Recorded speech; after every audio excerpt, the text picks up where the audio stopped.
விஜயபாஸ்கர் அவர்களே, நீங்களும் தொலைபேசியிலே என்னை அழைத்தீர்கள். உங்களுக்கு அமைச்சர் பதவி காத்திருக்கிறது, வாருங்கள் என்றீர்கள். எனக்கு கொடுக்கிற பதவியை நீனே சேர்த்து வச்சுக்கப்பா என்று நான் சொன்னேன். அப்படிப்பட்ட நிலையிலே தான் நீங்கள் இருந்தீர்கள். அது என்ன கட்சி கட்டுப்பாடு? 96-இல் நீங்கள் எல்லாம் எங்கே போயிருந்தீர்கள்? 96-இல் 4 சட்டமன்ற உறுப்பினர்கள் மட்டுமே வெற்றி பெற்றிருந்த போது, புரட்சி தலைவர் அம்மா அவர்களே வெற்றி வாய்ப்பை இழந்திருந்த போது நீங்கள் எல்லாம் வாய் திறந்தீர்களா? பேசினீர்களா?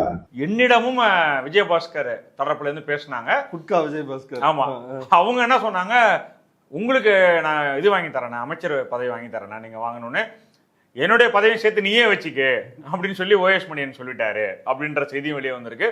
இது என்ன அப்படின்னா, விஜயபாஸ்கர் எந்த அடிப்படையில் சேர்க்கப்பட்டிருக்காரு கட்சியில் அப்படின்ற செய்தியும் வெளியே கசிஞ்சிட்டு இருக்கு. என்ன அப்படின்னா, அவருக்கு வந்து ஒரு கட்சியில் பொறுப்போ இல்லை அமைச்சரோ இந்த மாதிரியான வாக்குறுதிகள் அப்படின்றத அவங்க தரல.